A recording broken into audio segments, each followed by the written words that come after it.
ঈদ বলতে আমি শহরে যেটা দেখেছি বা যেটা বুঝি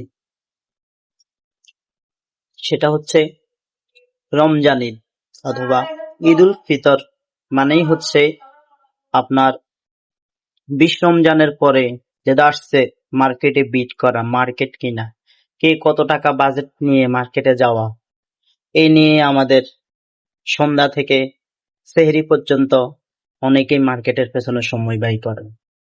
অথচ উচিত ছিল ওই সময়টুকু রবের সান্নিধ্যে যাওয়া, সবে কদর তালাশ করা। আর কোরবান বলতে আমি যেটা বুঝি শহর এলাকাতে আপনার ঈদের 1 সপ্তাহ আগে কে কত টাকা দামের গরুর গোস্ত গরু কিনে নেওয়া বা গোস্ত কিনে খাওয়া। আমি এই কথা কেন বলতেছি, কারণ কোরবানটা হচ্ছে খুবই সেন্সিটিভ বিষয়। আমি কোনো ফতুয়া দিতে আসছি না, বাট ম্যাক্সিমামই আমাদের দেশে কোরবান হয় বা শহরগুলোতে বেশিরভাগই মানুষ দেখানোর জন্য, যার যত টাকা আছে সে তত টাকার বিনিময়ে বড় বড় গরু কিনে দেখাতে চায় যে আমি এত টাকা বাজেটে গরু কিনছি। তো ম্যাক্সিমাম মানুষের কাছেই কোরবান বা ঈদুল আজহা হচ্ছে গোস্ত খাওয়ার ঈদ। তো আমি মনে করি রমজান হচ্ছে সংযমের মাস, তাই আমরা যেন সংযম নিজের অন্তরকে করতে পারি।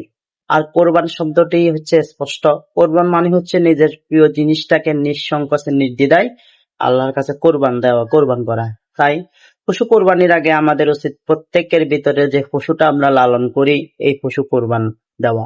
আর অবশ্যই যেহেতু কোরবান আমরা দিতে চাচ্ছি, আল্লাহ পাক গোস্তও খান না, রক্তও খান না। আল্লাহ পাক চান মানুষের অন্তর, মানুষের হৃদয়, মানুষের নিয়ত।